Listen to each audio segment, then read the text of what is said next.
અખંડ ભુવનથી ઉતર્યો, આવો અખંડ ભુવનથી ઉતર્યો, આવો અખંડ ભુવનથી ઉતર્યો. વધાવો આ બધાને તાળીઓના ગડગડાટથી વધાવો. ખૂબ લયબદ્ધ કર્ણપ્રિય હો બધું સંગીત. ખૂબ ખૂબ આ લોકોની મહેનત છે આની અંદર. આખો આંબો ગાવા જઈએ ને તો ઘણો સમય લાગે, જે કાંઈ બે ચાર લીટી આપણે ગાઈએ. કહેવાનો અર્થ એ છે કે શ્રી સુખદેવજી તે ફળ તોડીને લઈ ગયા. આખી ભાગવતની પરંપરા આપવામાં આવી છે કે ભગવાન નારાયણ, નારાયણથી બ્રહ્માજી, બ્રહ્માજીથી નારદજી, નારદજીથી કહેવાય છે કે વ્યાસજી અને વ્યાસજીથી સુખદેવજી. તો આવો ભાગવતનો આંબો, આંબો ગાય શીખે સુણે સાંભળે, એનો હરિચરણ કમલોમાં વાસ. જે કોઈ વ્યક્તિ આ આંબાનું શ્રવણ કરે છે એનો હરિચરણ કમલની અંદર વાસ થાય છે. તો આવો પ્રથમ સ્કંધની કથાનો પ્રારંભ કરીએ અને શ્રીમદ ભાગવતનો પ્રથમ શ્લોક. અત્યાર સુધી આપણે જે કથા કરીએ મહાત્મયની કથા કરીએ અને હવે ભાગવતનો પહેલો શ્લોક આપના પુસ્તકની અંદર 9 નંબરના પેજ ઉપર પહેલો શ્લોક આપવામાં આવ્યો છે, જેમાં લખ્યું છે કે શ્રીમદ ભાગવતના મંગલાચરણ. આ મંગલાચરણની વાત કરતા આચાર્ય મહાપુરુષો કહે છે, આમ તમે જુઓ તો આ પ્રથમ શ્લોક છે એ પ્રથમ શ્લોકનો પહેલો શબ્દ કયો છે? પહેલો શબ્દ કયો છે? કોણે કોણે ખોલ્યું? જકાર. શ્રીમદ ભાગવતનો પ્રથમ શ્લોક અને એનો પ્રારંભ જકારથી થયો છે. અમારા સંસ્કૃત સાહિત્યની અંદર જકારને દગ્ધાક્ષર ગણવામાં આવ્યો છે, જે બળેલો અક્ષર છે. જ્યારે હૃદય સંતપ્ત થયું અને ત્યારે જે શબ્દો નીકળ્યા. શ્રીમદ ભાગવત એ તો વ્યાસની રજૂતાનો, વ્યાસના અશ્રુનો ગ્રંથ છે. અહીંયા સૌથી પહેલો શબ્દ જકારથી શરૂઆત કરવામાં આવી છે. 17 પુરાણોની આ બાજુ રચના કરી. મહર્ષિ વેદવ્યાસે 17 પુરાણની રચના કરી, પણ છતાંય કંઈ મનને શાંતિ ન મળી. અને એટલા માટે થઈ અને હવે શ્રીમદ ભાગવતની શરૂઆત કરે છે ત્યારે સૌથી પહેલો શબ્દ જકાર લીધો છે. જન્માદ્યસ્ય યતોન્વયાદિતરત. ભાગવતજીમાં 10મા સ્કંધની અંદર ગોપીઓએ ગીત ગાયું છે, જેને આપણે ગોપી ગીત કહીએ છીએ. ભગવાનને પુકાર કર્યો જ્યારે રાસમાંથી પ્રભુ અંતર ધ્યાન થયા. ગોપીઓના ધ્યાનની અંદર અંતર આવ્યું એટલે પરમાત્મા અંતર ધ્યાન થયા. અને એવા સમયે બધી જ ગોપીઓએ પુકાર કર્યો. તમે એ ગીત જુઓ તો એનો પ્રથમ શબ્દ છે જયતિ તે ધિકમ જન્મ નાવ્રજ. ત્યાં પણ જકારથી શરૂઆત કરવામાં આવી. શ્રીમદ ભાગવતની અંદર 10મા સ્કંદની અંદર વેદ જ્યારે સ્તુતિ કરે છે, તમારી વિશે લખી તો બહુ નાખ્યું, પણ તમારું સ્વરૂપ કેવું છે અને એનું વર્ણન કર્યું. ત્યારે જય જય જાહીએ જ્યાં ત્યાં પણ જકારથી શરૂઆત કરવામાં આવી. કહેવાનો મારો અર્થ છે કે જકાર છે બળેલો અક્ષર છે. અને આપણે પણ પરમાત્માની રોજ આરતી કરીએ તો ક્યાંથી શરૂઆત કરીએ? જય કાના કાળા પ્રભુ નટવર નંદ લાલા, મીઠી મોરલી વાળા, મધુરી મોરલી વાળા, ગોપીના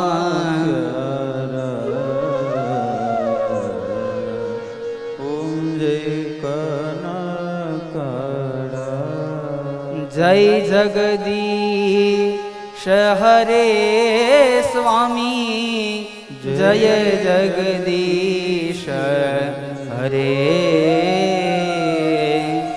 ભક્ત જનો કે સંકટ, દાસ જનો કે સંકટ, क्षण में दूर करे.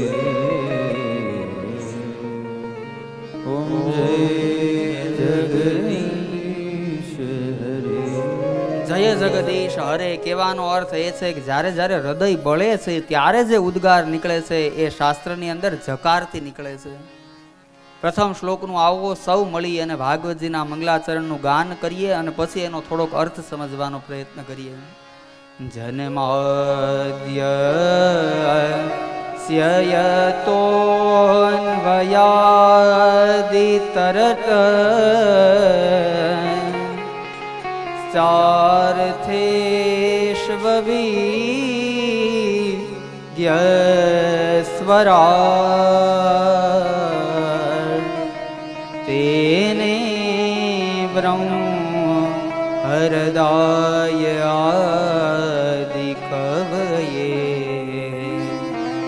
મુહ્યંતિ યત સૂરય તેજો વરિમૃદા યથા વિનિમયો યત્ર ત્રિશર્ગો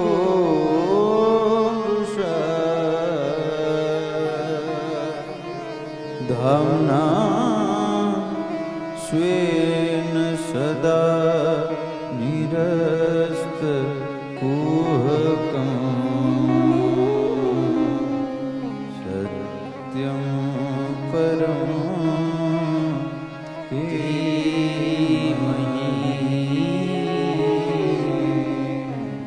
સત્યં પરમ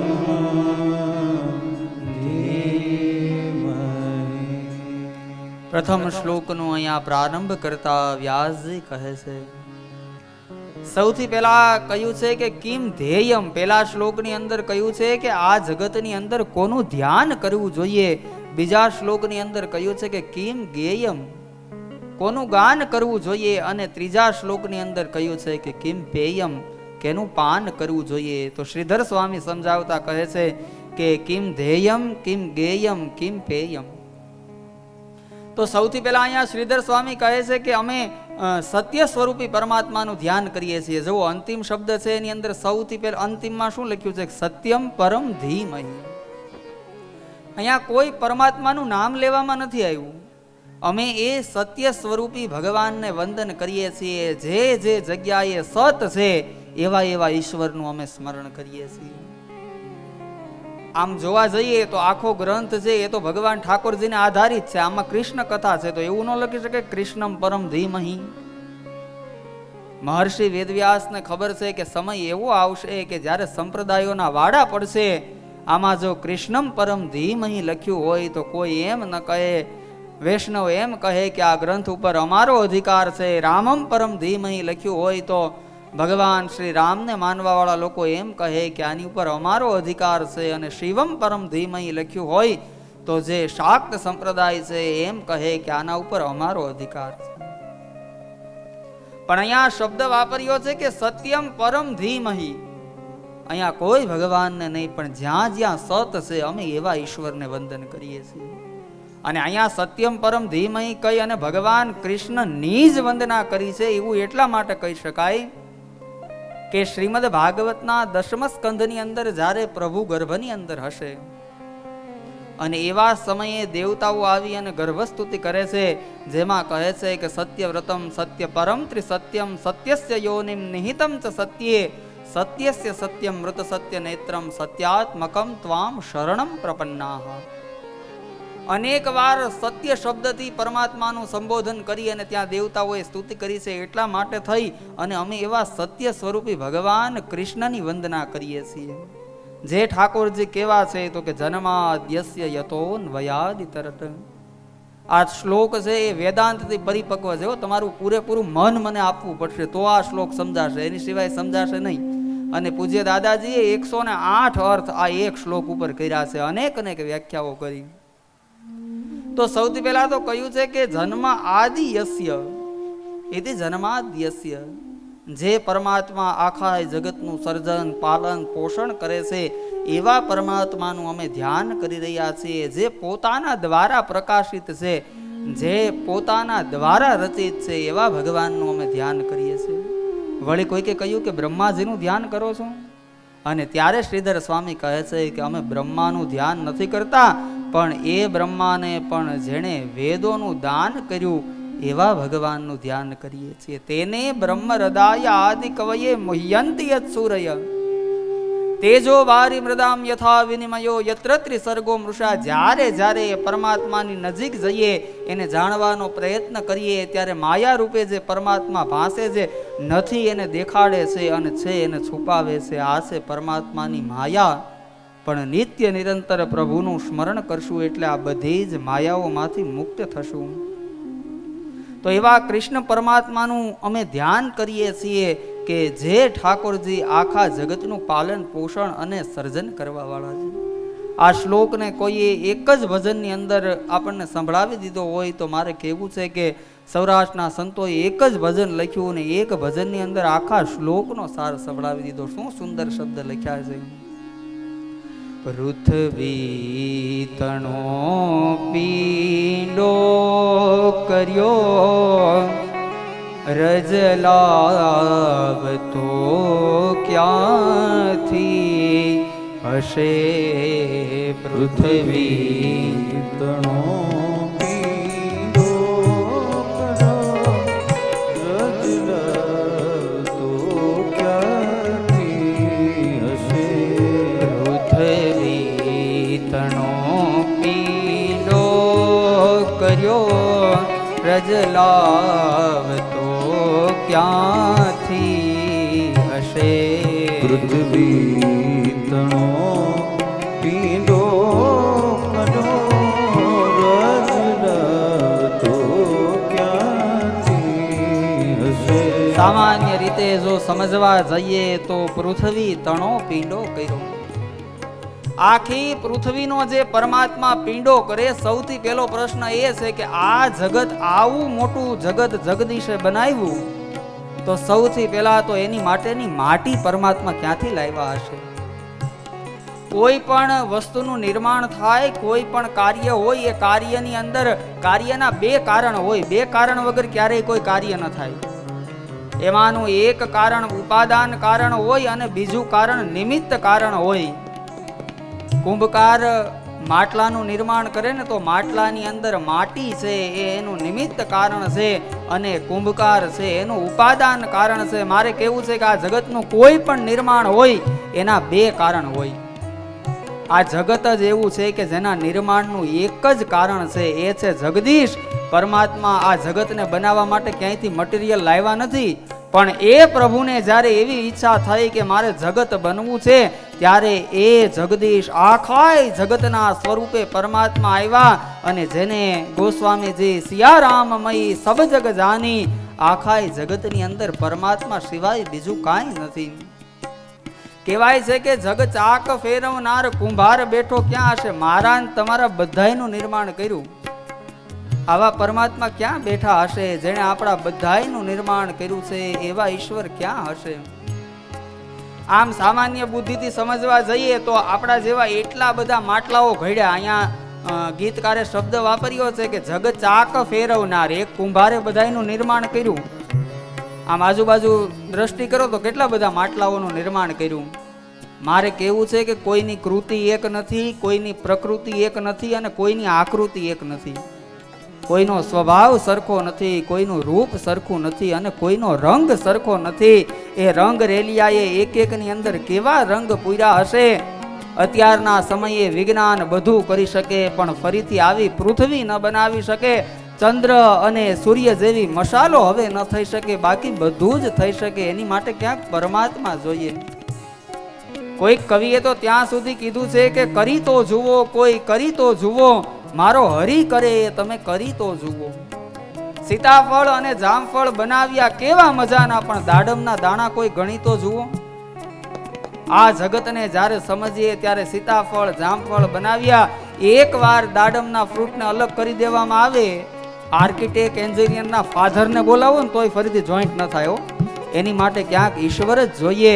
અને એ ઈશ્વરનો સ્વભાવ કેવો છે કે ઈશ્વર ક્યારેય કોઈને છેતરતો નથી અને પોતે ક્યારેય છેતરાતો નથી. અને એનું વર્ણન કરતા કવિ કહે છે, ઓ છેતરે નહીં છેતરાય,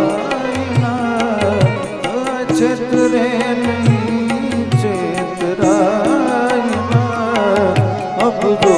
નવારતીઓ દિશે સૌના હિસાબો ચૂકવે હોના હિસાબો ચૂકવે શેઠિયો કેવો છે સૌના હિસાબો ચૂકવે એ શેઠિયો કેવો હશે છેતરે નહીં છેતરાય ના આ જગતની અંદર પરમાત્મા એ ક્યારેય કોઈને છેતર્યા નથી પણ માણસ જો એને છેતરવા જાય તો પ્રભુ પાછા છેતરાય નહીં એક શેર મને યાદ આવે છે તમે બધા કહેતા હોય તો સંભળાવી દઉં તમારી ઈચ્છા હોય તો સંભળાવું समंदर के सफर में हवाओं को चलाता है समंदर के सफर में हवाओं को चलाता है जहाज खुद नहीं चलता कोई और चलाता है समंदर के सफर में हवाओं को चलाता है जहाज खुद नहीं चलता कोई और चलाता है और ये मेले में घूमने वाले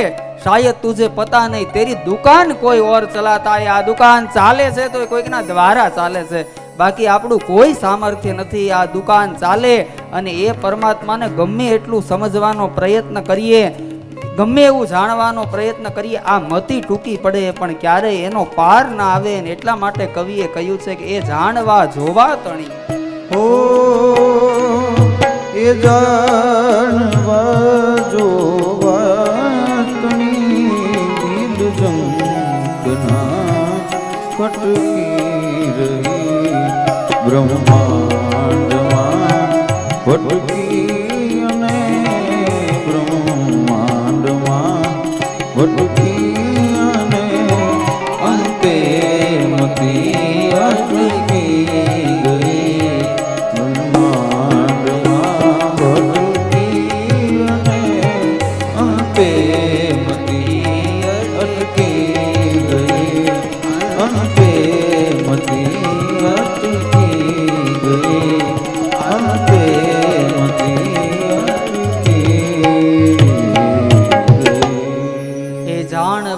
જોવા તણી જીવ જંખ ના કરતો હશે બ્રહ્માંડમાં ભટકી અને અંતે મતી અટકી ગઈ એટલું બધું વિચાર્યું પણ છતાં એટલું વિચારવા છતાં પણ મતી પૂરી થઈ ગઈ પણ ઈશ્વરની વ્યાપકતાનો કોઈ પાર ના આવ્યો કવિએ તો આગળ ત્યાં સુધી કીધું છે કે ઈશ્વર તારી કેવી અજબ ગતિ છે અને આજ્ઞાના પેટમાં મૂકી તે બતી છે ચોમાસાના સમયે આજ્ઞા આપણે ત્યાં ચોમાસામાં ઉડતા હોય ઈશ્વર તારી કેવી અજબ ગતિ છે અને આજ્ઞાના પેટમાં મૂકી તે બતી છે કોઈ જીબી વાળો ઇલેક્ટ્રિશિયન વાયર અડાડવા માટે જતો નથી હો તોય પણ તમે જુઓ ઈશ્વરની કેવી રચના છે મોરના પીછાની અંદર રંગ તમે ભરી તો જુઓ મારો હરી કરે તમે કરી તો જુઓ વર્લ્ડ બેસ્ટ આર્ટિસ્ટને લઈ આવવાની છૂટી સારામાં સારો ચિત્રકાર આવી જાય પણ ઈશ્વરે જે મોરના પીછાની અંદર રંગ ભર્યો છે આવો રંગ જગતની અંદર બીજી વાર ભરી શકાય એમ નથી તો અમે એવા કૃષ્ણની કીર્તિઓનું ગાન કરીએ છીએ અને ધ્યાન કરવા કોઈ યોગ્ય હોય તો એ તો કૃષ્ણ છે અને અમે એવા કૃષ્ણનું ધ્યાન કરીએ છીએ વિષ્ણુ સહસ્ત્રની અંદર પણ યુધિષ્ઠિર મહારાજના જ્યારે પ્રશ્ન પૂછે છે એની અંદર કહે છે કે કિમેકમ દૈવતમ લોકે કિંબા પેકમ પરાયણ સ્તુવંત કમ કમરચંતુર પ્રાપ્નુર્યુર્માન વાશુગમ કોનું ધ્યાન કરવું જોઈએ કિમ એકમ દૈવતમ લોકે કિંબા પેકમ કોને પરાયણ થવું કોનું ગાન કરવું તો અહીંયા કીધું છે કે આ જગતની અંદર ધ્યાન કરવા લાયક કોઈ હોય તો એ કૃષ્ણ છે બીજા શ્લોકની અંદર સમજાવવામાં આવ્યું છે કિમ ગેયમ કોનું ગાન કરવું જોઈએ તો શ્રીમદ ભાગવતનું ગાન કરવું જોઈએ અને એના કરવાથી શું થશે આવો શ્લોક સમજીએ કારણ કે જેટલા શ્લોકો બોલશું ને હકીકતની અંદર ભાગવતની કથાની અંદર જેટલા શ્લોક બોલવામાં આવે ને એટલું શ્રોતાનું પણ કલ્યાણ થાય અને પ્રભુની પણ પ્રસન્નતા થાય એટલા માટે બીજા શ્લોકનું ગાન કરીએ ધર્મ પ્રઈ जित के तवो त्रपरमो निर्मत्सराणां सतां वेद्यं वास्तवमत्र वस्तु शिवदं तापत्रयो મૂલનં શ્રીમદ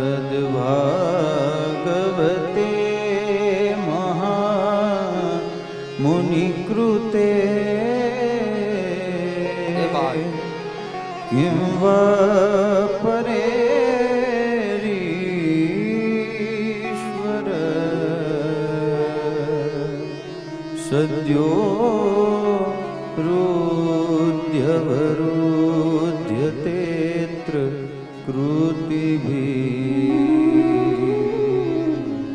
शुश्रूषुभिः स्तत्क्षणा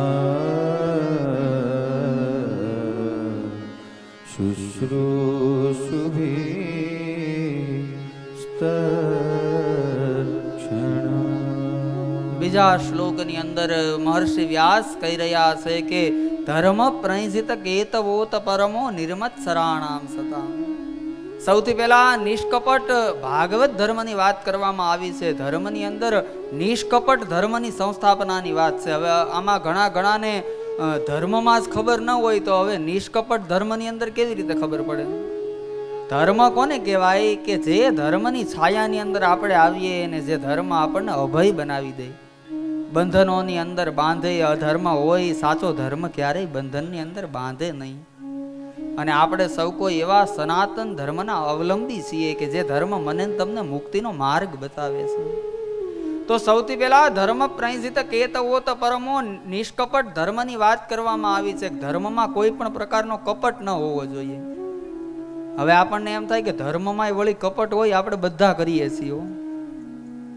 અમારા સુભાષિતકારે કહ્યું છે કે અંધમ દરિદ્ર મથચા પ્રિયયા વિહીનમ વિક્ષેશ્વરો વદતિ યા ચવરન ત્વમેકમ નેત્રે નનાપી વસુનવ વનિતાંસ વૌરે છત્રાભિરામ સુત દર્શન મૃત્યુ વાચ. ધર્મની અંદર કપટ કોને કહેવાય આ શ્લોક સમજાવે છે. સૌથી પહેલા એક દિવસના સમયે એક માણસ અંધ છે. શ્લોક કહે છે કે અંધમ દરિદ્ર મથચા પ્રિયયા વિહીનમ. બીજા નંબરમાં દરિદ્ર છે અને ત્રીજા નંબરમાં પ્રિયા કહેતા પત્ની વગરનો છે. વિક્ષેશ્વરો વદતિ યાચ વરન ત્વમેકમ. એને એકવાર ભગવાન ઠાકોરજી પ્રસન્ન થયા. વિક્ષેશ્વરે કહ્યું કે કાંઈક માંગો, વરન ત્વમેકમ. આ ત્રણમાંથી ભગવાન કે એક આપી દો. પણ ઓલો પાછો ભગવાનને કહે કે નેત્રે નનાપી વસુનવ વનિતાંસ વૌરે. મારે નેત્રય નથી જોતા, વસુ કહેતા પૈસાય ન જોઈએ અને વનિતા કહેતા પત્ની ન જોઈએ. ઘડીક તો ભગવાનને એમ થયું કે નહીં, ભક્તિની પરાકાષ્ઠાને પાર કરી ગયેલો ભક્ત મળ્યો. એટલું આપવા માંગુ છું છતાં કાંઈ લેતો નથી. ભગવાને કહ્યું કે કાંઈક લઈ લ્યો, કાંઈક લઈ લ્યો. અરે પ્રભુ કાંઈ ન જોઈએ, પણ તમે એટલું બધું કહો છો ને એટલે હવે હું કવિએ એક વસ્તુ આપી દઉં. ભગવાનને કહે છે કે છત્રાભિરામ સુત દર્શન મૃત્યુ વાચ. વધારે કોઈ જરૂર નથી. 7 માળનો મારો બંગલો હોય, એમાં 7મા માળે સોનાનો ઝૂલો હોય અને એ ઝૂલાની અંદર મારો પુત્ર હિચકતો હોય ને, એને હું નીચે બેઠો બેઠો જોઈ શકું ને એટલું આપી દઉં. આને કહેવાય ધર્મની અંદર કપટ. હવે વિચાર કરો, પેલા તો અંધ છે, જોઈ ક્યારે શકે? જ્યારે આંખો હોય ત્યારે પેલા આંખ માંગી લીધી. પછી ભગવાનને કહે છે કે 7 માળની હવેલી. મહાનગરોની અંદર અત્યારે માણસને એક નથી થતા અને અહીંયા 7 માળની હવેલી. એ ક્યારે હોય? જ્યારે આર્થિક સમૃદ્ધિ હોય ત્યારે. અને અંતે કહ્યું કે મારો પુત્ર, અને પાછો સોનાનો ઝૂલો. અત્યારે તો કેટલો ભાવ. અને એવા સોનાના ઝૂલાની અંદર મારો પુત્ર ઝૂલતો હોય એવું હું નીચે બેઠો બેઠો જોઈ શકું, એવું કાંઈક આપી દો. આને કહેવાય ધર્મની અંદર કપટ. ધર્મમાં ક્યારેય કપટ ન હોવી જોઈએ. આરાધ્યની ઉપર આપણને ભરોસો હોવો જોઈએ. કાંઈક ભોગવવું પડે તો કર્મ આપણા એવા હોય, પણ ક્યારેય આપણા આરાધ્ય ઉપર આપણે સવાલ ઊભો ન કરીએ. વિચારવાની જરૂર એ છે કે પરમાત્મા એક ક્ષણ માટે આપી દીધું, એક ક્ષણ માટે આપ્યું, બધું દેખાડી દીધું અને પાછું લઈ લીધું. પરમાત્માએ કહ્યું કે તારી જેવા કેટલાને બનાવીને હું અહીં આવ્યો છું. આપણે એને છેતરવા જશું તો એ પરમાત્મા ક્યારેય છેતરાશે નહીં, પણ પ્રેમથી પકડવા જશું ને તો ખોળાની અંદર આવી અને આપણા ભગવાન કૃષ્ણ આપણી સાથે બેસશે. બસ એને કેવલ અને કેવલ પ્રેમની જરૂર છે. તો અહીંયા નિષ્કપટ વગરનો ધર્મ બતાવ્યો. નિર્મજ સરાણામ સતામ. જે કોઈ વ્યક્તિ આ શ્રીમદ ભાગવતનું સ્મરણ કરે, આ શ્રીમદ ભાગવતનું ગાયન કરે, એની અંદરથી મત્સર નીકળી જવો જોઈએ. આ મત્સર અને મત્સરની અંદર બહુ તફાવત નથી, આમ થોડોક જ તફાવત છે. જુઓ, મત્સર છે ને, મત્સર એ માણસને અંદરથી કાપે અને મચ્છર છે ને બહારથી કાપે. બહારથી જે કાપે ને એનું તો નિવારણ થઈ શકે, પણ અંદરથી કાપે ને એનું નિવારણ ન થાય. આપણે એવું સમજવું હોય કે મારી અંદર મચ્છર નથી, એ ક્યાંથી ખબર પડે? બાજુવાળા નવી ગાડી લઈ અને આવે અને આપણા હૃદયની અંદર આનંદ થાય કે ખરેખર પ્રભુએ એની ઉપર કૃપા કરી, ક્યારેક અમારે જરૂર હશે તો અમને આપશે. આવો ભાવ જાગે ને તો સમજી જવું કે આપણી અંદર હવે મત્સર રહ્યો નથી. પછી હવે કોઈ ગાડી લે અને આપણા મનની અંદર વિચાર આવવા માંડે કે આની માટેના પૈસા ક્યાંથી આવશે અને હપ્તા કેવી રીતે, એ તો જેણે લીધી છે એ વિચાર કરી લેશે. ભાગવત સાંભળવાનો અર્થ એ છે કે ભાગવત સાંભળ્યા પછી આપણી અંદરથી મત્સર નીકળી જવો જોઈએ. અને અત્યારના સમયની સૌથી મોટી વિડંબનાની વાત એ છે કે અત્યારે કોઈકના દુઃખમાં દુઃખી થવું ને એ સામાન્ય થઈ ગયું. કોઈક દુઃખી હોય તો આપણને એવું તરત થાય કે ભાઈ હૃદય દ્રવી ઉઠે કે આને બહુ દુઃખ છે.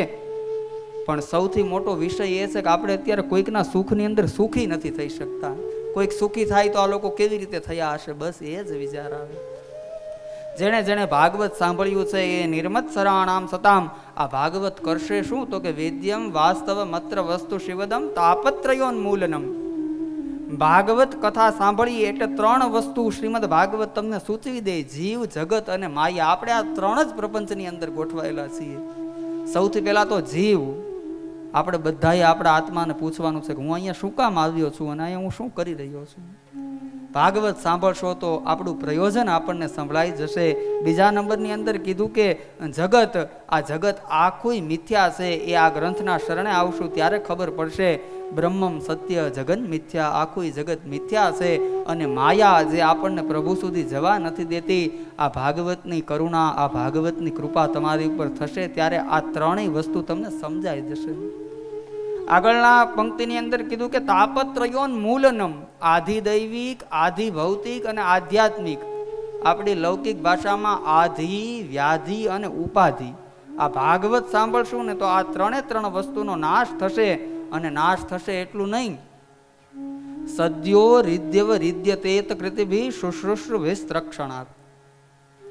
ઠાકોરજી આપના હૃદયની અંદર આવી અને કેદ થઈ જશે. અહીંયા જુઓ શબ્દ એવો વાપર્યો છે, શુશ્રુષુભિસ્ત્રક્ષણાત. અહીંયા કેદ થઈ જાય છે, બેસતા નથી. હું કેદ થવું અને બેસવામાં બહુ તફાવત છે.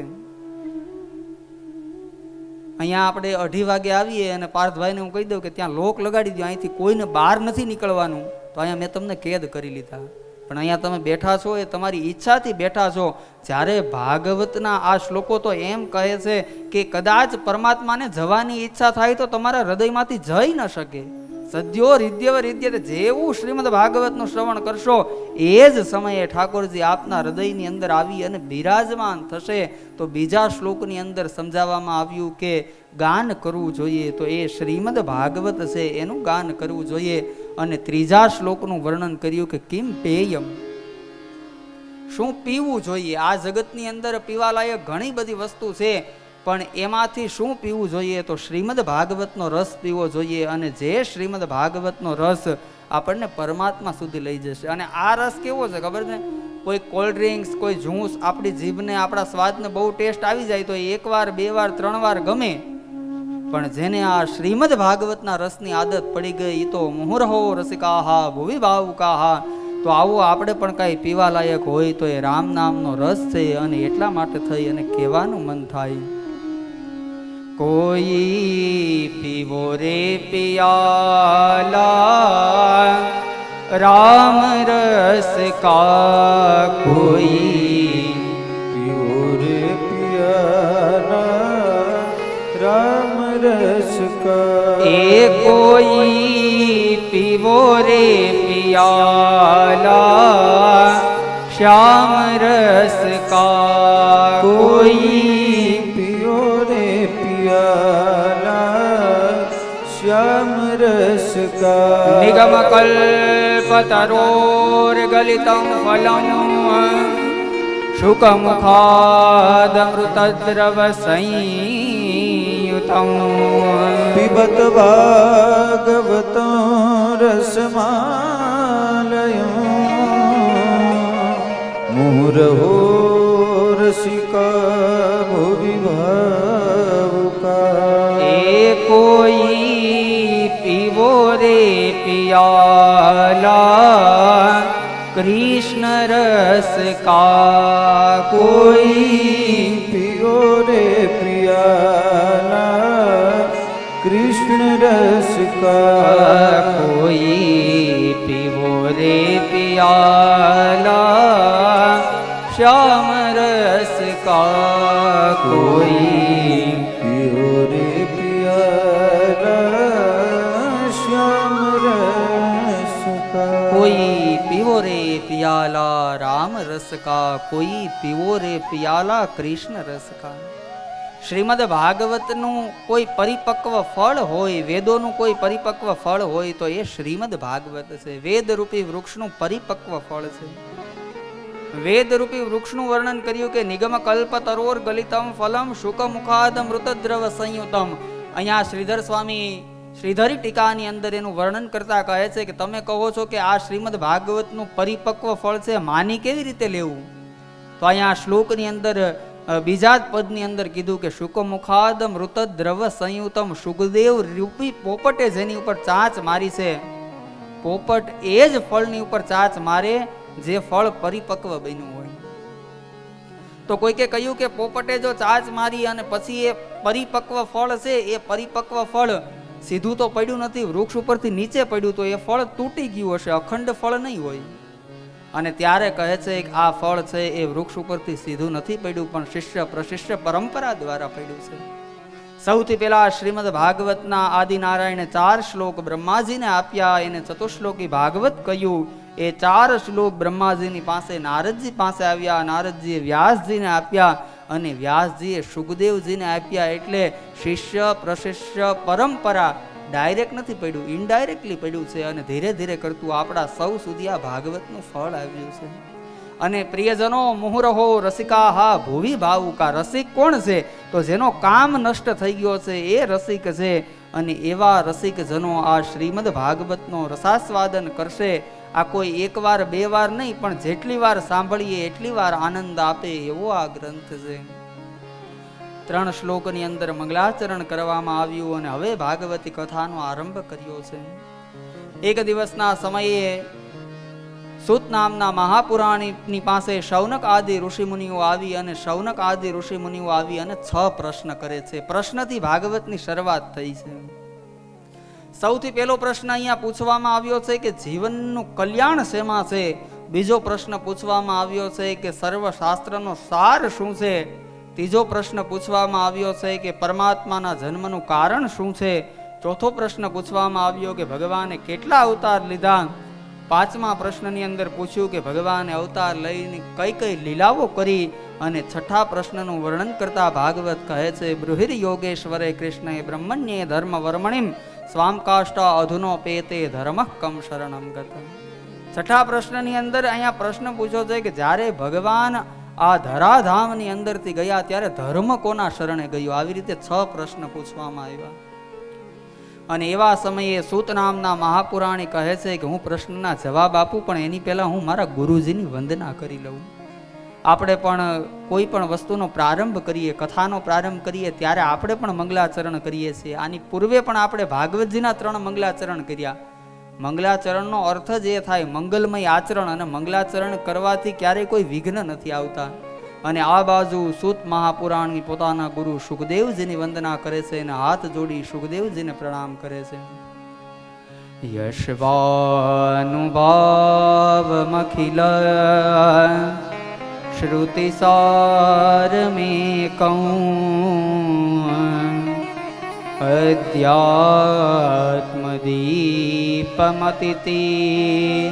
શતામ તમોંધૌ સંસારિણાં કરુણયા અપુરાણ ગુહ્યં તં વ્યાસસૂનુમુપયા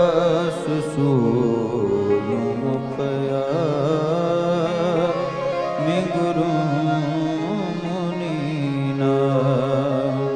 સુખદેવજીની અહીંયા વંદના કરતા કહ્યું છે કે તમ વ્યાસસૂન મુપયામિ ગુરોર મુનિનામ. સુખદેવજીનું જે પ્રાગટ્ય છે એ જગતની અંદર શ્રીમદ ભાગવતનો સાચો અર્થ છે એ બધા સુધી પહોંચે એની માટે થયું છે. એવા સુખદેવજીની વંદના કરીને હવે અહીંયા સૂત મહાપુરાણી કહે છે કે મુનય સાધુ પૃષ્ઠોહમ ભવદ્ભીર લોક મંગલમ. આપનો પ્રશ્ન છે એ મંગલ છે. કારણ એટલું છે કે આપના પ્રશ્નની અંદર જનજનના હિતની વાત લખી છે. પ્રશ્ન એ જ મંગલ છે જેમાં પોતાના હિતની વાત ન લખી હોય, સમાજનું હિત કેવી રીતે થઈ શકે. અને આપણે જ્યારે એવા સંતોની પાસે જઈએ ને ત્યારે ખૂબ યાદ રાખવાની જરૂર છે કે એવા સિદ્ધ પુરુષો પાસે જઈએ ત્યારે ક્યારેય લૌકિક ચર્ચા ન કરીએ, મારું કલ્યાણ કેવી રીતે થાય એવા પ્રશ્ન ન કરીએ. એને પ્રશ્ન માત્ર એટલો કરીએ કે ભગવાન કૃપા કરીને આપ અમને એ બતાવો કે જગતનું કલ્યાણ કેવી રીતે થઈ શકે. અને સવે પુંસામ પરો ધર્મો યતો ભક્તિર દોક્ષજ અહેતુક્ય પ્રતિહતા યયાત્મા સુપ્રસિદ્ધતિ. એ જ ધર્મ છે કે જે ધર્મ કરવાથી આત્મા તૃપ્ત થાય. આપનો પ્રશ્ન એટલા માટે મંગલ છે કે અહેતુકી ભક્તિ પરમાત્માના ચરણારવિંદની અંદર લગાવવી કેવી રીતે જોઈએ એ આપે પ્રશ્ન કર્યો છે. આ જગતની અંદર ભક્તિના પણ પ્રકાર છે. ભક્તિ ઘણા કરે પણ એની સાથે સાથે હેતુકી ભક્તિ કરે. સંતવાણીમાં નારાયણ સ્વામી ગાતા કે હેતુ રે વિનાના ના હોય હેત જગતમાં. આ જગતની અંદર જેટલા લોકો છે ને એ બધાય કાંઈક ના કાંઈક હેતુથી હેત કરે છે. આપણને કોઈ હેતુ વગરનો હેત કરનારા હોય તો એ આપણા શ્રીજી બાવા છે, અને આપણી ઉપર કોઈ કારણ વગરની કરુણા કરનારું હોય તો એ ભગવાન છે. બીજા અધ્યાયની અંદર આગળ વર્ણન કરવામાં આવ્યું છે સત્વમ રજસ્તમ ઇતિ પ્રકૃતિર ગુણાસ્તે યુક્ત પર પુરુષ એક હાસ્ય ધત્તે સ્થિત્યાદયે હરિવિરિંચી હરેતિ સંજ્ઞાઓ શ્રેયાંશ તત્ર ખલુ સત્વ નવ ઋણાસ્યુ. પ્રકૃતિના 4 જે ગુણ છે સત્વ રજ તમ, આની વાત કરવામાં આવી. માણસ સતત અને સતત સત્વ ગુણનો આશ્રય કરે ને એટલા માટે એના વિચારો શુદ્ધ થવા માંડે. ગીતા એમ કહે છે કે સત્વાત સંજાયતે જ્ઞાનમ. તમારી વૃત્તિ સતત અને સતત ભગવાનનું કીર્તન સાંભળે. અમારે મહાદેવ પ્રસાદ મહેતાજી કથાકાર છે એવું કહે છે કે આપ સતત અને સતત કૃષ્ણની કીર્તિ સાંભળો, એની કથા સાંભળો એટલે તમારા હૃદયમાં કૃષ્ણત્વ પ્રગટી જાય છે. સત્વ ગુણમાં જ્યારે જ્યારે રહીએ ત્યારે સત્વ ગુણમાં રહેવાથી પરમાત્મા પ્રત્યેનો શુદ્ધ ભાવ જાગી જાય છે.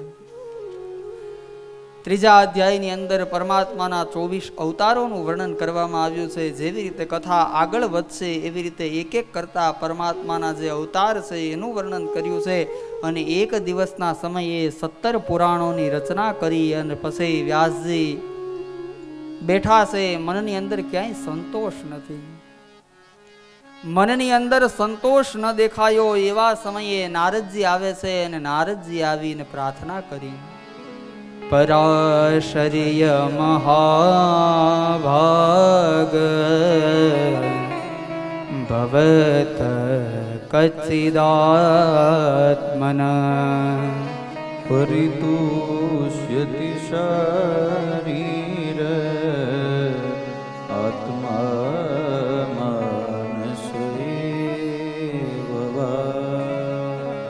નારદજી આવી અને વ્યાસજીને કહે છે કે પરાશર્ય મહાભાગ ભવત કચ્છિદ આત્મન પરિતુષ્યતિ શારીરે આત્મા માનસ એવવા. આપનું મુખ છે એ ઉદાસ કેમ છે? આપનો આત્મા છે એ પ્રસન્ન કેમ નથી? વ્યાસજી કહે છે કે અસ્ત્યૈવ મે સર્વમિદમ ત્વયોક્તમ. મેં 17 પુરાણોની રચના કરી પણ છતાં નારદજી મારા મનને ક્યાંય શાંતિ નથી મળતી. નારદજી કહે છે કે આપે લખ્યું તો બહુ, જ્ઞાન વિશે બહુ લખ્યું, વૈરાગ્ય વિશે આપે ઘણી વસ્તુ લખી, પણ આપે ભગવાનનો નિર્મળ યશ નથી ગાયો. ભગવાન એનાથી જ તૃપ્ત થાય છે. ભગવાન અને ભગવાનના ભક્તોની કથા કરવામાં આવે તો પરમાત્મા તૃપ્ત થાય. વ્યાસજીને અહીંયા નારદજી કહે છે કે આપે ભગવાનની ભવ્યતા અને દિવ્યતા વિશે તો લખ્યું, પણ આપે ભગવાનની ઉદારતા વિશે નથી લખ્યું. અત્યાર સુધી તમે જે કાંઈ લખ્યું છે એ તમારા અનુભવની વાણી લખી છે, પણ વ્યાસજી હવે તમારી અનુભૂતિની વાણી લખો. હવે જે અનુભૂતિ કરશો એ તમારી કલમની અંદરથી લખાશે. એવા સમયે આ બાજુ નારદજીએ જ્યારે ઉપદેશ આપ્યો અને ત્યારે વ્યાસજી અહીંયા નારદજી કહેતા કહે છે કે વ્યાસજીને નારદજીએ કહ્યું કે હું પણ એક જન્મની અંદર દાસી પુત્ર હતો, મારી માં પણ દાસી હતી, અને ભગવાનના સ્મરણનો લાભ એટલો થયો કે હું દાસી પુત્ર માટી થઈ અને દેવતાઓનો પણ ગુરુ એવો નારદ બની ગયો.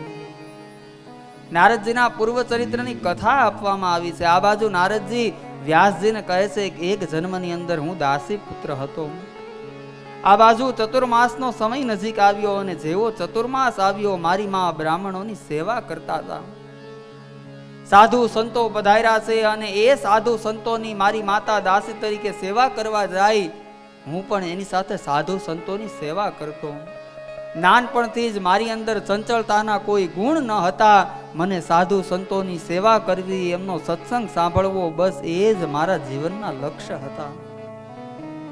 ચાતુર્માસ દરમિયાન જ્યારે જ્યારે સંતોએ પોતાની ભગવત વાણીથી ભગવાનના યશને ગાયો, એ આખો યશ મેં સાંભળ્યો અને મારી અંદરથી બધી જ કામનાઓ મટવા લાગી. હું કામના રહિત બન્યો. 4 મહિનાનો સમય પૂર્ણ થયો. જ્યારે સંતોએ નીકળવાની તૈયારી કરી ત્યારે હાથ જોડી અને મેં સંતોને પ્રાર્થના કરી કે હવે મારે આ સંસારની અંદર રહેવું નથી, આપ આપની સાથે મને લઈ જાઓ.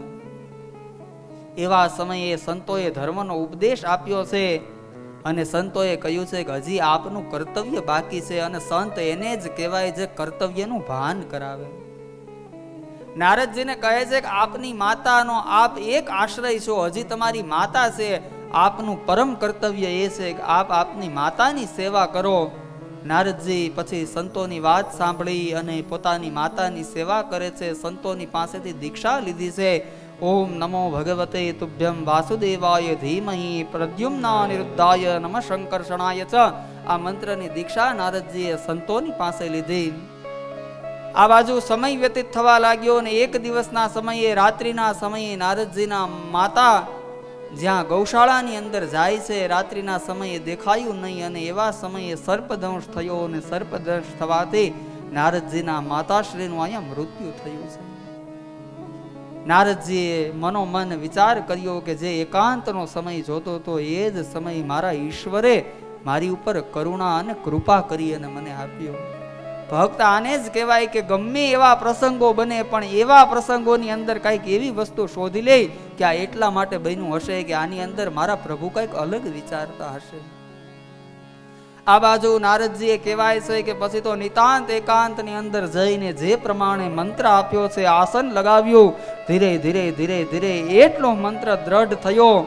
પણ કર્મ અનુસાર પરમાત્માએ હૃદયની અંદર દર્શન આપીને કહ્યું છે કે આ જન્મની અંદર નહીં પણ આવતા જન્મની અંદર તમને મારું દર્શન થશે. કહેવાય છે કે સચરાચર જગતના શ્વાસ રૂંધાયા અને એની સાથે સાથે જ્યારે આખી સૃષ્ટિનો પ્રલય થયો, એ પ્રલયની અંદર નારદજી પણ એ પ્રલયનો ભોગ બન્યા અને બીજા જન્મની અંદર બ્રહ્માજીના પુત્ર તરીકે નારદજીનું પ્રાગટ્ય થયું. પરમાત્માએ નારદજીને વીણા આપી.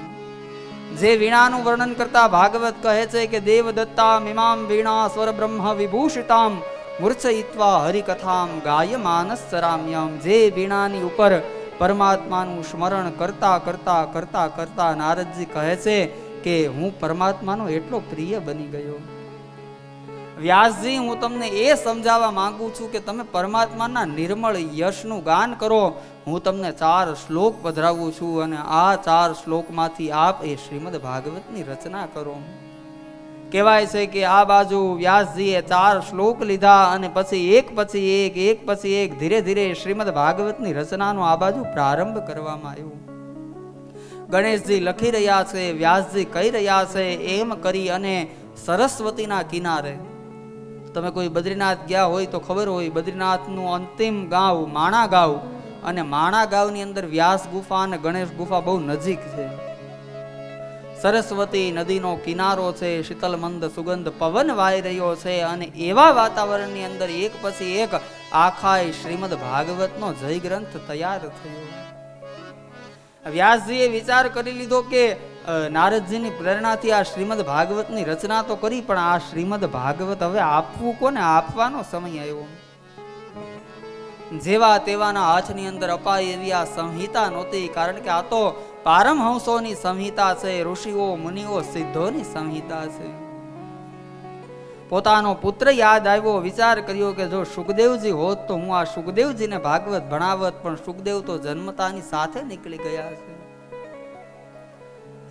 અંતે વિચાર કર્યો કે હવે વેણુ ગીતના અમુક શ્લોક મારા આશ્રમની અંદર મારા શિષ્યોને સંભળાવવું અને એક પછી એક વેણુ ગીતના શ્લોકો અહીંયા વ્યાસજીએ સંભળાવવાનો પ્રારંભ કર્યો.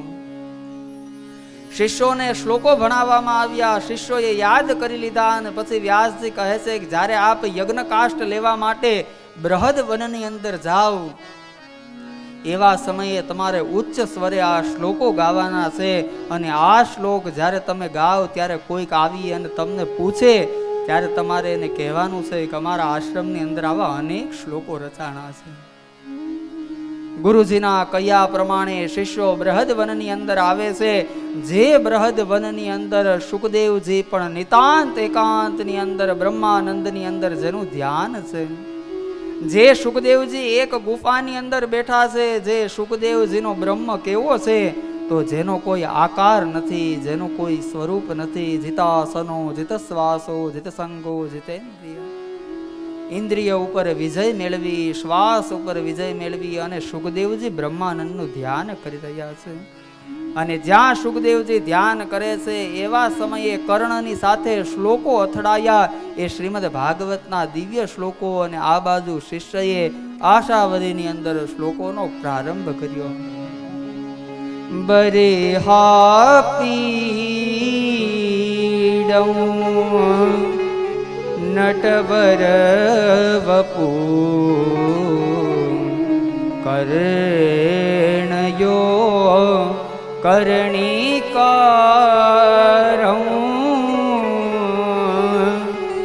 બિભ્રદવાસ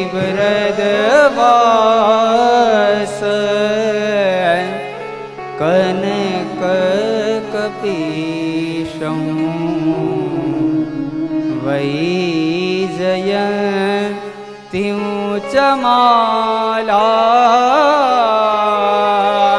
રંધ્રાન્વેણો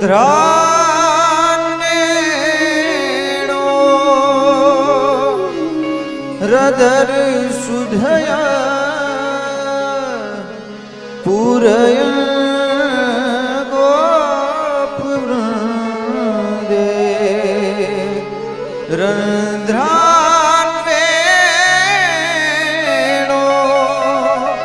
હૃદર સુધયા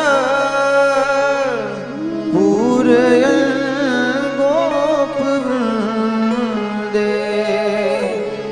વૃંદારણ્યમ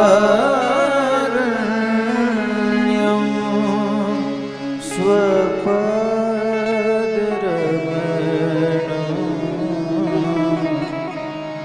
પ્રવિશદ ગીત કીર્તિ પ્રવિશદ ગીત કીર્તિ. નિતાંત એકાંતની અંદર સુખદેવજી જે પરમાત્માનું સ્મરણ કરી રહ્યા છે. અને એવા સમયે જ્યાં કાનની સાથે શ્લોક અથડાયો અને શ્લોક સુખદેવજીએ જ્યાં સાંભળ્યો, સુખદેવજીને થયું કે આ તો કોઈકના શ્રૃંગારનો શ્લોક છે. બરહા પીડમ નટવર વપુહુ, જે પરમાત્માએ મોર પીછનું મુંગટ ધારણ કરી રહ્યા છે. નટવર જેવા નટની અંદર પણ શ્રેષ્ઠ વર જેવા જે શોભી રહ્યા છે. રંધ્રાન વેણો અધર સુદયા પૂરયન ગોપ વૃંદે, પોતાની વેણુ પરમાત્મા જ્યારે પોતાના અધર સાથે લગાવે અને એ સમયે જડ ચેતન થઈ જાય, ચેતન જડ થઈ જાય, આવા પરમાત્માનું જ્યાં સ્મરણ સાંભળ્યું, નિતાંત એકાંતની અંદર બેઠેલા સુખદેવજી વિચારે છે કે આ પ્રભુને તો જાણવા જોઈએ, જેનું સ્વરૂપ એટલું સુંદર છે. મનની અંદર વિચાર આવે છે કે આની વિશે જાણવું જોઈએ. ત્યાં ફરીથી વિચાર આવ્યો. વિચાર આવતા અહીંયા સુખદેવજી મનોમન કહે છે કે મેં જેના સ્વરૂપનું વર્ણન સાંભળ્યું છે એ તો દ્વારકાનો નાથ છે. અને ભગવાન દ્વારકાનાથને અષ્ટ સમાની ઝાંખી જોઈએ, એને રાજભોગ જોઈએ, એને 56 ભોગ જોઈએ. અને હું તો રહ્યો યોગી, યોગ માર્ગની અંદર બેસી જાઉં તો મને પરમાત્માના ભોગ ભૂલાઈ જાય, પરમાત્માની સામગ્રીઓ ભૂલાઈ જાય. મારે આ સ્વરૂપને હૃદયની અંદર ન પધરાવવું જોઈએ. એકવાર ભાવ થયો કે હૃદયમાં પધરાવવું, બીજી વાર ભાવ થયો કે હૃદયમાં ન પધરાવાય. મહર્ષિ વેદવ્યાસના શિષ્યને ખબર પડી ગઈ કે સ્વરૂપનો ભાવ થયો છે. મહર્ષિ વેદવ્યાસના શિષ્ય કહે છે કે માધવની અંદર પ્રીતિ લાગે અને પછી જો માધવને હૃદયની અંદર ન પ્રગટાવીએ તો દોષ લાગે. હજી તો સ્વરૂપ સાંભળ્યું છે ત્યાં એટલો ભાવ થયો છે ને હજી ક્યાં સ્વભાવ સાંભળ્યો છે. બીજા શ્લોકની અંદર ભગવાનના સ્વભાવનું વર્ણન કર્યું કે ઠાકોરજીનો સ્વભાવ કેવો છે.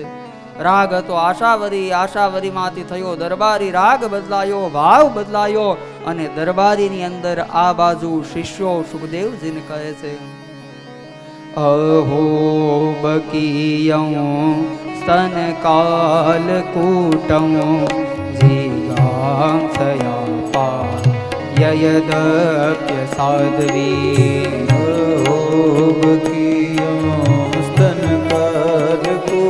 રાધે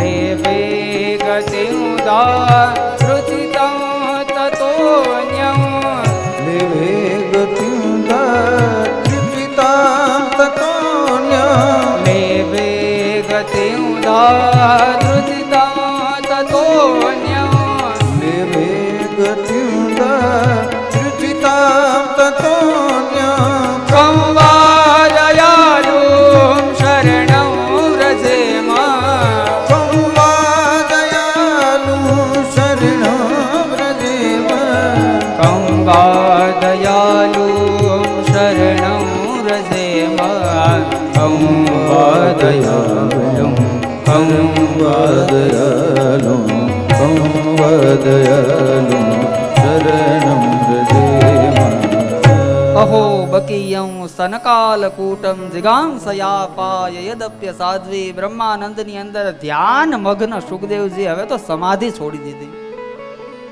સ્વભાવનું વર્ણન કરતા અહીંયા કહ્યું છે કે મારવાની ભાવના લઈ અને જે પૂતના આવી હતી યશોદાજીને ગતિ આવી એવી જ ગતિ મારવાની ભાવના લઈને આવે એને મારા ઠાકોરજી આપી દે. આ ઠાકોરજી કેવા હશે? સુખદેવજીએ સમાધિ છોડી દીધી. સુખદેવજીએ ભાગવતની કથા માટે સમાધિ છોડી અને આપણે ઉપાધિ નથી છોડી શકતા હો. સમાધિ છોડી અને સુખદેવજી કહે છે કે હવે તો મારે એ પ્રભુને જાણવું છે. શિષ્યોને કહે છે કે આવા કેટલા શ્લોકો છે? શિષ્યો કહે છે કે આવા 18,000 શ્લોકો અમારા ગુરુજીએ લખ્યા છે, તમારા ગુરુનું નામ બતાવો. અને ત્યારે કહ્યું કે અમારા ગુરુનું નામ એ મહર્ષિ વેદવ્યાસ છે અને વેદવ્યાસ નામ જ્યાં સાંભળ્યું એ જ સમયે સુખદેવજી મનમાં વિચારે કે આ તો મારા પિતાનો ગ્રંથ છે અને મારા પિતાએ જો રચ્યો છે તો એનો ઉત્તમ અધિકારી હું છું. આ બાજુ સુખદેવજી આવે છે. સુખદેવજી આવી અને વ્યાસજીને વંદન કર્યા અને વ્યાસજીએ પછી આખો શ્રીમદ ભાગવતનો ગ્રંથ એ સુખદેવજીને ભણાવી દીધો. આ બાજુ ભણવા વાળાએ ભણી લીધું. વિચાર કર્યો કે હવે આપવો કોને જોઈએ? સુખદેવજીએ ભણી પણ લીધો. આ ગ્રંથના કોઈ ઉત્તમ શ્રોતા હોય તો એ પરીક્ષિત મહારાજ છે અને એ પરીક્ષિત મહારાજની કથા માટે થઈ અને આપણે મહાભારતની અંદર જવું પડે. અહીંયા મહાભારતની કથા પણ 7મા અધ્યાયથી આપવામાં આવી છે ભાગવતની અંદર. આજથી 30-25 વર્ષ પહેલાનો સમય યાદ કરીએ તો દરેકના ઘરે ટીવી નહોતા. આખા ગામની અંદર એક જ ઘર એવું હોય જેના ઘરે ટીવી હોય અને 8 વાગ્યાનો સમય થાય એટલે આખું ગામ પોતાનું કામ પૂર્ણ કરી અને ક્યારનું રાહ જોતું હોય કે મહાભારત આવશે, મહાભારત આવશે. અને પછી આખી મહાભારતની કથા આવે જેની અંદર એ દુર્યોધન, એ ભીષ્મ, એ અર્જુન. આવો 2 મિનિટ માટે આપણે પણ મહાભારતની અંદર પ્રવેશ કરીએ. મહાભારત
कथा है पुरुषार्थ की, स्वार्थ की परमार्थ की। कथा है पुरुषार्थ की, स्वार्थ की परमार्थ की। सारथी जिसके बने श्री कृष्ण भारत पाठ की। शब्द घोषित हुआ जब सत्य सार्थक सर्वदा। शब्द घोषित हुआ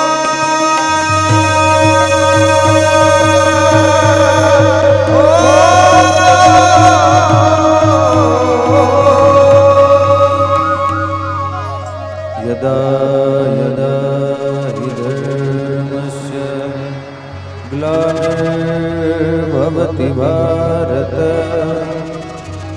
अभ्युत्थानमधर्मस्य तदात्मानं सृजाम्यहम्। पवित्राणाय साधूनां विनाशाय च दुष्कृता। धर्म संस्थापनार्थाय संभवामि युगे युगे।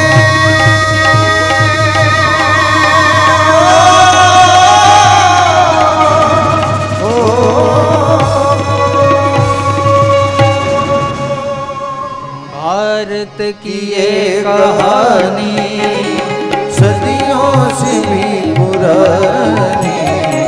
भारत की ये कहानी सदियों से भी पुरानी। ये ज्ञान की ये गंगा ऋषियों की अमर वाणी वाणी। ये ज्ञान की ये गंगा ऋषियों की अमर वाणी। ये विश्व भारती है, वीरों की आरती है। ये विश्व भारती है, वीरों की आरती है। ये नित नहीं पुरानी भारत की ये कहानी कहानी। ये नित नहीं पुरानी भारत की ये कहानी। भारत की ये कहानी, भारत की ये कहानी। अथ श्री महाभारत कथा। अथ श्री महाभारत कथा। यदा मृधे कौरवसंजनानां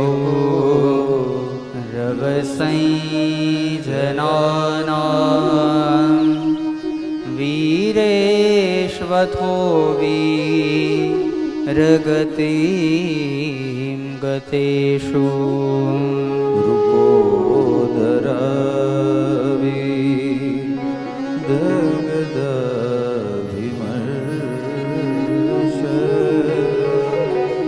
भग्नो रुदण्डे धृतराष्ट्रपुत्रे। यदा मृधे कौरवसंजनानां वीरेष्वथो वीरगतिं गतेषु। વૃકોદરા વિદ્ધ ગદા ભીમર્ષ ભગનોરુદંડે ધૃતરાષ્ટ્રપુત્રે. આ એ સમયની વાત છે જે સમયે એ મહાભારતનું યુદ્ધ થયું અને એ મહાભારતના યુદ્ધની અંદર કૌરવ પક્ષની અંદર ખૂબ હાનિ થઈ છે અને પાંડવોનો વિજય થયો છે. આખા યુદ્ધનું જો વાતાવરણ જુઓ તો યુદ્ધ પૂર્ણ થયું એવા યુદ્ધના સમયે કેટલી બધી સ્ત્રીઓએ પોતાના પતિને ગુમાવ્યા છે. કેટલી બધી સ્ત્રીઓ એવી છે કે જેણે પોતાના પુત્રને ગુમાવ્યા છે. આ યુદ્ધની અંદર કોઈનું સારું નથી થયું. અને પ્રિયજનો, યુદ્ધ ક્યારેય કોઈનું સારું કરે એવા એના પરિણામ હોતા જ નથી. બની શકે જ્યાં સુધી સમાધાનના રસ્તા હોય ત્યાં સુધી સમાધાનના માર્ગે જવું જોઈએ. જ્યારે બધા જ રસ્તા સમાધાનના પૂર્ણ થઈ જાય ત્યારે અંતિમ રસ્તો એ યુદ્ધ છે. પ્રથમ એ યુદ્ધ નથી, કારણ કે યુદ્ધની અંદર કોઈનું હિત થતું નથી. આ બાજુએ મહાભારતના યુદ્ધનું વર્ણન કરવામાં આવ્યું છે અને ગુરુપુત્ર અશ્વત્થામા એ યુદ્ધની અંદર ભીમ દ્વારા દુર્યોધનની જંગાઓને તોડી નાખવામાં આવી છે. બે પગ ઉપર ચાલવા માટે પણ આજ દુર્યોધન સમર્થ નથી અને એવા સમયે અશ્વત્થામા દુર્યોધનને શોધી રહ્યો છે. ધીરે ધીરે કરતો જ્યાં દુર્યોધનને પાસે આવે છે, કથા તો ખૂબ વિસ્તારથી છે, આવી અને દુર્યોધન કહે છે કે મિત્ર, કાંઈક એવું કામ કરો જેથી અંતિમ સમયે મારો જીવ રાજી થાય. 5 માંથી એક પણ પાંડવનું મસ્તક જો તું કાપીને લાવીશ તો મારા મનને શાંતિ થશે.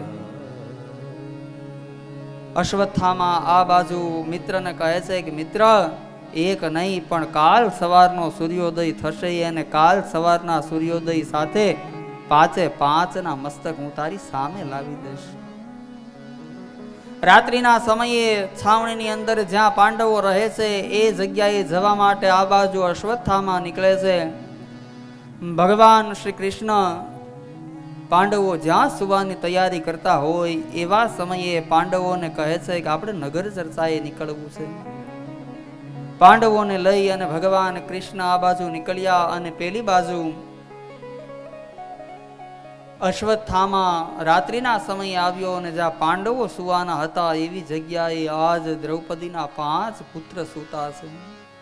રાત્રિના સમયે હાથની અંદર ખડગ છે. કાંઈ જોયું કે ન જોયું, એક પછી એક દ્રૌપદીના સૂતેલા એ 5 પુત્રના મસ્તક ઉતારી લીધા. આ બાજુ જ્યાં મસ્તક ઉતારી અને અશ્વત્થામા પોતાના મિત્રની પાસે જાય છે, 5 મસ્તકોને બાંધી અને પોતાના હસ્તની અંદર રાખ્યા છે અને ન્યા જઈ અને પોતાના મિત્ર દુર્યોધનને કહે છે કે દુર્યોધન, એક મસ્તકની વાત કરી હતી ને મિત્ર, તારી માટે થઈ અને હું 5 મસ્તક લઈ આવ્યો. દુર્યોધનને ખબર છે કે એ અર્જુનને કોણ હણી શકે, એ ભીમને કોણ હણી શકે. અશ્વત્થામાને અહીંયા કહે છે કે અશ્વત્થામા, આમાં કંઈક તમારી ભૂલ થતી હશે. અશ્વત્થામા કહે છે કે મારી કોઈ ભૂલ નથી. અને એવા સમયે અંધારું છે અને જ્યાં મશાલ લાવી અને જોવે તો 5 પાંડવોની જગ્યાએ દ્રૌપદીના 5 સંતાનને જોયા. એવા સમયે દુર્યોધન જેવા દુર્યોધનની આંખમાંથી પણ ચોધાર અશ્રુની ધારા થઈ. અશ્વત્થામાને કહે છે ગુરુપુત્ર, આપે આ શું કર્યું? આપે એવી સ્થિતિ કરી કે અમારી અંત્યેષ્ટિની કોઈ ક્રિયા પણ ન કરી શકે. આપે આજ એવું કૃત્ય કર્યું છે. આ બાજુ અશ્વત્થામાને ખબર પડી ગઈ કે હવે કૃત્ય થયું છે. અશ્વત્થામા નીકળી જાય છે અને ખબર છે કે હવે મને પાંડવો નહીં છોડે. પ્રસંગ ખૂબ વિસ્તારથી છે, જેની અંદર દ્રૌપદીનું આક્રંદ છે. દ્રૌપદી જે ભાગવતની દ્રૌપદી જે ભાગવતમાં બોલી છે, પાત્ર એક છે, પણ મહાભારતની દ્રૌપદી કાંક અલગ છે અને શ્રીમદ ભાગવતની દ્રૌપદી કાંક અલગ છે. સ્તુતિ બહુ સારી છે અને આપણી પાસે સમય નથી અને મારે ટૂંકમાં પતાવી નથી, એટલા માટે થઈ અને આવો આજના સત્રને અહીંયા વિરામ આપીએ. કાલથી અહીંયા કથાનો આરંભ કરીશું અને ભાગવતની અંદર જે દ્રૌપદીએ સુંદર મજાના વાક્યો કહ્યા છે, કાલ દ્રૌપદીજી સ્તુતિ કરશે, ઉત્તરા સ્તુતિ કરશે, ભીષ્મ સ્તુતિ કરશે. કાલે આ બધી જ સ્તુતિઓ આપણે સાંભળવી છે. બરોબર 2:30 વાગે આપણે હું આવી જાશ અને બને એટલો વહેલા આપણે કથાનો પ્રારંભ કરી દેશું. એટલે 2:30 વાગે મારે આવવાનું છે. એટલે તમારે કયા સમય આવવું એ તમારે નક્કી કરી લેવાનું. આપણે સૌ પાછા આજ પ્રમાણે જેવી રીતે આપણે આવ્યા છીએ એ પ્રમાણે ભગવત કથા કરશું.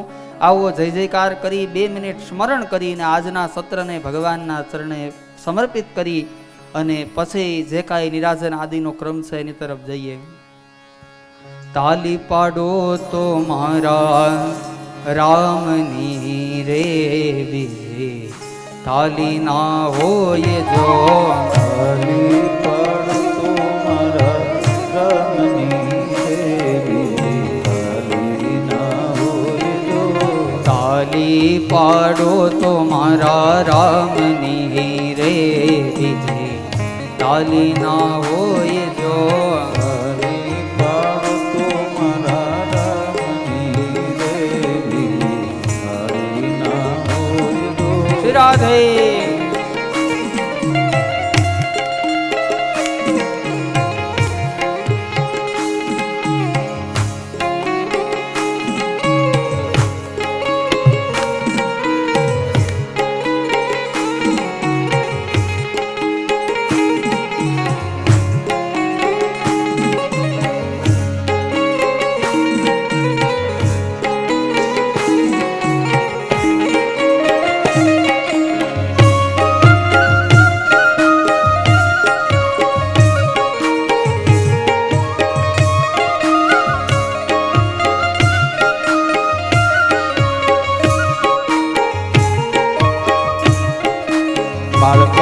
બાળપણ તમે શું કરો રે કોને બાળપણ કહેવાય જો બાળપણમાં ઘણો ફેર છે રે બાળપણ કોને કહેવાય જો બાળપણ તમે શું કરો રે કોને બાળપણ કહેવાય જો બાળપણ તમે હું કરો રે કોને બાળપણ કહેવાય જો બાળપણમાં ધ્રુવજીને હરી મળ્યા રે એને બાળપણ કહેવાય જો બાળપણમાં ધૂળજીને હરી મળ્યા રે એને બાળપણ કહેવાય જો તાલી પાડ્યો મારા શામની રે બીજી તાલી ના હોય જો તાળી પાડ્યો મારા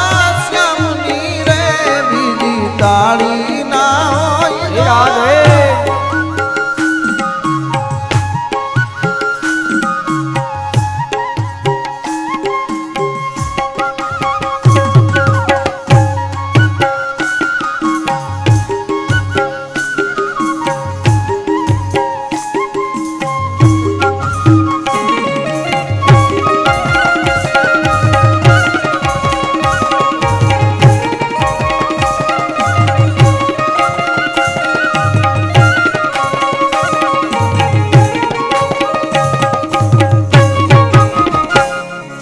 દુશ્મન તમે શું કરો રે કોને દુશ્મન કહેવાય જો દુશ્મન તમે શું કરો રે કોને દુશ્મન કહેવાય જો દુશ્મન તમે હું કરો રે કોને દુશ્મન કહેવાય જો દુશ્મન તમે શું કરો રે કોને દુશ્મન કહેવાય જો દુશ્મની માં રાવણ ને રામ મળ્યા રે એને દુશ્મન કહેવાય જો દુશ્મની મારા મનને રામ મળ્યા રે એને દુશ્મન કહેવાય જો તાલી પાડ્યો મારા રામની રે બીજી તાલી ના હોય જો તાળી પાડ્યો મારા રામની રે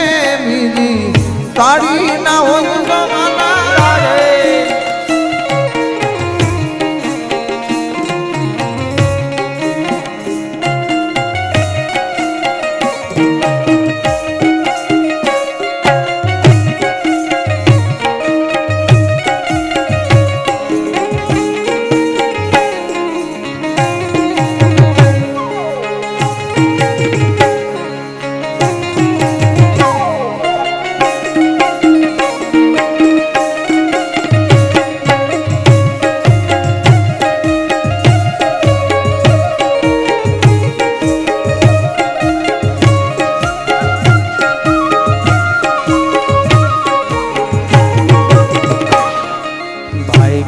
ભાઈબંધ તમે શું કરો રે કોને ભાઈબંધ કહેવાય જો ભાઈબંધ તમે શું કરો રે કોને ભાઈબંધ કહેવાય જો ભાઈબંધ તમે શું કરો રે કોને